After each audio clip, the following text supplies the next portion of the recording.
What's up, boys and girls? This is Lance White, and you are watching WGS-TV.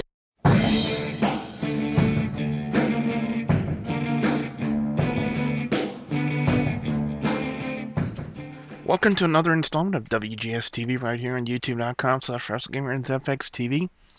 I'm Double B Billy Boudreaux, and this is going to be my Monday Night Raw review for the week of December 17, 2012. As this week's Monday Night Raw hosted the Slammys. And that was really what the main focus was of this week's Monday Night Raw. No major fallouts from TLC and, well, until later on in the show, but a lot of it centered around the Slammys.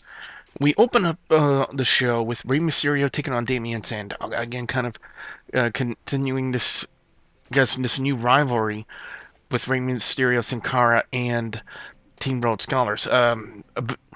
Can't really say anything bad about the match. I thought it's a nice way to open up Monday Night Raw / the Slammys. Mysterio gets win with the 619 combo with the top rope splash, and you just get the feeling with Sin Cara being there and Cody Rhodes being there that those two are going to be involved in a match, and they ended up doing that. I'll talk about that when I come up to it. Very decent opening match. 4 out of 5. Really can't say anything bad. The first award of the night was the Tell Me I Did Not Just See That award, of course given by Booker T. Now, what really sold this and made it really entertaining is the fact that we got a surprise in the form of the Boogeyman. Yes, he is the Boogeyman, and he's coming to get you. And of course, Booker T, great reaction. I thought it was great. Then we went to commercial break to give all the fans, supposedly, hint hint, a chance to vote for whoever they wanted for each one of the awards through their WWE app. Now, whether it's legit voting or set up, it still remains to be seen. Even though I've already seen the show, I'm still have my doubts. But anyway, we come back for commercial break, and of course, we gotta have the line from Booker T after seeing the Boogeyman out there. I didn't see that. Tell me I did not just see that. And of course, that makes the award even more better. Kofi Kingston's miracle save in the Royal Rumble when he did that headstand walk to the ring steps takes the award. I have no qualms about that. I think that's a good award. Match number 2 is Caitlyn and Eve Torres. Now, normally, Divas match, snoozer, piss break. That's all I can say. But not on this occasion. Not on this occasion. As Caitlyn and Eve Torres actually were quite vicious and quite physical in this Divas match. This non-title Divas match. Caitlyn gets the win with the Gutbuster, but man, they did some hard, for Divas nowadays, they did some hard bumps. And I must say, very impressed for Diva quality. 4 out of 5. Next up, we had Comeback of the Year, and we had the New Age Outlaws. The Road Dogg Jesse James and the Badass Billy Gunn. And of course, we gotta have Road Dogg do his little bit, but instead of having Billy Gunn do his bit, which was normally reserved for him and Shawn Michaels, he just had it written on his hand. Here are the nominees for Comeback of the Year, and if I remember correctly, it was Brock Lesnar. No. D-Generation X, possibly. Chris Jericho, possibly. But then the seller was Jerry the King Lawler after his heart attack. And, WWE influences votes in a sense, and well, they heavily influence that. And I think out of respect, Jerry the King Lawler, deserves this award. I know for a fact that the Shining Star Rick Starr was on the Skype call with him. He heavily disagrees with Comeback of the Year, but if you guys want to, have a chance to talk to him and find out why, be sure you listen in on Hardcore Wrestling Radio this Wednesday night. blogtalkradio.com /Hardcore Wrestling Radio. Be sure you tune in Wednesday night and light it up with Rick, and he'll give his insight as to why he believes that this is just being overworked. Matchup number 3 featured Kofi Kingston and Tensai. A very quick match. Finish of the match came with Tensai charging the turnbuckle. Kingston gets out of the way, hits the Trouble in Paradise, wins the match. But the big seller on this is the fact that Wade Barrett appears out of nowhere while Kingston is celebrating, knocks him off the turnbuckles, drags him to the outside. He does a normal little wind-up he does for the bullhammer elbow. And when he did the wind-up, Kingston went back first and head first into the steel post on the outside and then gets clobbered with the bullhammer. I guess we're going to see a lot more of this feud between Kingston and Wade Barrett. So apparently, seeing their matchup at TLC wasn't just a one-off thing. We're going to see a lot more from these two over the Intercontinental title. 3.5 out of 5 on Kingston and Tensai. Kiss of the Year being presented by Vicky Guerrero. Now, in every one of the categories, this involves AJ Lee. Duh. So it was either AJ and CM Punk, AJ and Daniel Bryan, AJ and Kane, and AJ and John Cena. And of course, the fans voted for John Cena. Now, the big seller on this segment is the fact that AJ and Vicky were going at it chest to chest in a sense. And Dolph Ziggler comes out to try to, stand between them and make sure they don't fight. And AJ, at one point or another, then decides to straddle Dolph Ziggler and mouth rapes him. And I'm like, okay, even I need a cold shower after that. Damn you, Dolph Ziggler. Next match, we had Great Khali and David Otunga. Why? Can somebody just tell me why? 3 out of 5. Do I need to say any more? Superstar of the Year had a very special guest presenter. Woo! Here are the nominees for Superstar of the Year. Woo! And of course, the crowd's going to go nuts. I went nuts in a sense. Because, of course, that means only one person. The Nature Boy, Ric Flair, is back, and yes, he is back in the WWE. Well, he was back on Monday Night Raw. Now, we got to talk a little bit about this because quite a lot happened with this. The nominees, if I remember correctly, it was Sheamus, Big Show, John Cena, and CM Punk. John Cena gets Superstar of the Year, and I've seen some wrestling Facebook pages out and outraged over the fact that Punk didn't get it, and I'm pretty sure that Shining Star Rick Star also has some well-voiced disapproval for John Cena becoming Superstar of the Year. But however, Cena, out of respect, hands the title over to Ric Flair, which then prompts CM Punk to come out in a show of disrespect. And then next thing you know, Ric Flair and Punk are in the ring. Punk, with a cheap shot, hits him with the crutch that he had, and Ric Flair then responds with a poke in the eye, and then Ric Flair, woo, puts the figure 4 leg lock on Paul Heyman. Mr. Walrus gets it. But then, we hear, Ric Flair started to talk a little bit, and then the Shield's music hits. Then we go to commercial break, and we come back for commercial break. Team Hell No has already made it to ringside as Ric Flair is fighting with Dean Ambrose. Then they start to get kind of overwhelmed by the Shield until Ryback makes his way out there. At Seth Rollins, he got just kind of pwned in a sense. Ryback gorilla pressed him by the announce table and then dropped him straight south, and the table did not break. And Team Hell No chased off Roman Reigns, and Dean Ambrose, see ya. That's all I can say. Then, out of a show of respect, Ryback and Team Hell No asked for Ric Flair to come back into the ring, and they kind of paraded him on his shoulders, welcoming back the WWE Hall of Famer to Monday Night Raw. Next matchup, well, I'm going to give all that thing a 5 out of 5, by the way. Very entertaining. Next up, we have Brodus Clay and, well, you know what? Before there was a backstage segment, because I'm reading off my notes here one at a time. Kane was talking about how they finally got to the Shield. He was going, yes. Then Daniel Bryan was going, no. Then Ric Flair was going, woo. And then it was just a succession of yes, no, woo, yes, no, woo. And then, lo and behold, Ron Simmons shows up. And, of course, its favorite word, damn. So we had a yes, we had a no, we had a woo, and we had a damn. Don't know what to say about that. Brodus Clay and JTG. Why does JTG still have a job in the WWE? Why? I just don't understand that. 3 out of 5.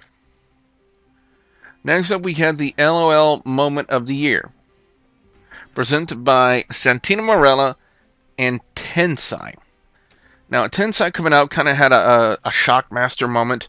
For those of you who probably know what I'm talking about, he fell down on his way out of the on his way coming out, and we see him having a big ice bag taped to his forehead after taking the Trouble in Paradise kick from Kofi Kingston. It was very comical, but the winner of LOL Moment of the Year, it went to The Rock when he was throwing Cena's merchandise back when they were doing the build for their match at WrestleMania. Yeah, in a sense, I kind of agree with that. And here comes the match I was talking about at the beginning of this review, is Cody Rhodes and Sin Cara. Great match with Rhodes and Sin Cara. A lot of people are getting on Rhodes' case about that mustache. And secondly, why did they bring back the Sin Cara lights? I mean, they really haven't used it, and then all of a sudden they're dousing Rhodes and Sin Cara with gamma radiation. I really don't understand the point of it. But other than that, I thought it was a great match. Sin Cara was looking like he was going to go for a wheelbarrow flip into a bulldog. One of the things we've seen from Rey Mysterio. But Rhodes counters it and turns it into the Crossroads. A great finish. So they kind of split it. Rhodes wins his match for Team Rhodes Scholars, and Rey Mysterio wins for his team. 4 out of 5 on this one. A great match. Sin Cara looked good, and so did Cody Rhodes, but that mustache has got to go. Hashtag of the Year. And, of course, that title went to Phoebe Moore and Ryback. Then we have a segment involving Big Show and Sheamus talking about their chairs match and the fact that Big Show was a little bit peeved that he wasn't voted to be the Superstar of the Year, but he didn't really care because he's still World Heavyweight Champion. Sheamus wanted to be a man and shake his Big Show's hand, and he still had that ginormous chair from last night at TLC. But Sheamus wanted to be a bigger man and shake his hand. Big Show called him a potato-eating Irishman and told him to get to the back of the line, which prompted Sheamus to go nuts, takes the Big Show chair, and hits him about 4 or 5 times with it, then knocks Big Show out with the bro kick, setting up for what I thought would have made Raw really, truly epic. Dolph Ziggler coming in to take advantage of the Big Show, cash in Money in the Bank, become World Heavyweight Champion, and then John Cena ruins it, in a sense, for Ziggler, and stops him from ever cashing it in. Then we go to backstage, and Dolph Ziggler is pissed off. He goes to Vicky Guerrero, wants to know that why did she let this happen. Vicky wants to know why he made out with AJ. And I gotta say, Ziggler said, we are through this little relationship. Ziggler going with AJ, believe it or not, to me, that's a huge step up from Vicky Guerrero. But then we get a match made. It's Ziggler and AJ taking on John Cena and Vicky Guerrero. I don't know why, but that's what we got. To continue with the trend from TLC, we had 3MB come out to take on Alberto Del Rio and The Miz. Now, on this particular edition of Monday Night Raw, which hosted the Slammys, we're in Philadelphia, Pennsylvania, which is most known for taking it to the extreme. And, I guess right off the bat, Philadelphia, Tommy Dreamer. It's got to be Tommy Dreamer, and lo and behold, I was correct. And I must say, I was not disappointed. Dreamer was in great shape. You know, I like the fact that WWE allowed him to kind of promote and wear his gear for his promotion, House of Hardcore. But this was very good. I was very impressed with this. Dreamer, you know, the fact that Del Rio is turning face, I am still shocked about that. But Del Rio saw Tommy Dreamer, saw the Dreamer, wanted to tag, obliged the fans, and tagged Dreamer. Dreamer hits his signature DDT and gets the win for his team. I'm still in shock. You know, maybe Del Rio can be used as an effective face. You never know. Newcomer of the year went to Ryback, and I kind of figured that was going to happen, but we get the next match was Ryback and Antonio Cesaro, and you know, at first you think, you know, Antonio Cesaro is going to get stomped all over, but then again, that would make the United States Championship and Antonio Cesaro look really bad because, you know, they're on a quest, I firmly believe, to legitimize, if I can talk right, the United States title. And having Cesaro get stomped on by Ryback would not help the cause. So what did they do? They had Cesaro take a walk. You know, when things were getting tough against Ryback, they had Cesaro take a walk. So Ryback wins the match by countout. 3.5 out of 5. I really can't say anything else about it. You know, I'm just glad that, you know, they didn't have Ryback squash Cesaro, because that would make not only him look bad, but the United States title look bad and go back to their joke.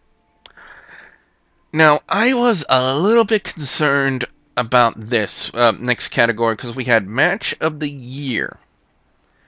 You know, the candidates were John Cena and Brock Lesnar from Extreme Rules, Hell No. We also had Rock versus John Cena at WrestleMania 28, Hell No. We also had Undertaker versus Triple H, Hell in the Cell, End of an Era. And we had Big Show versus Sheamus from Hell in the Cell.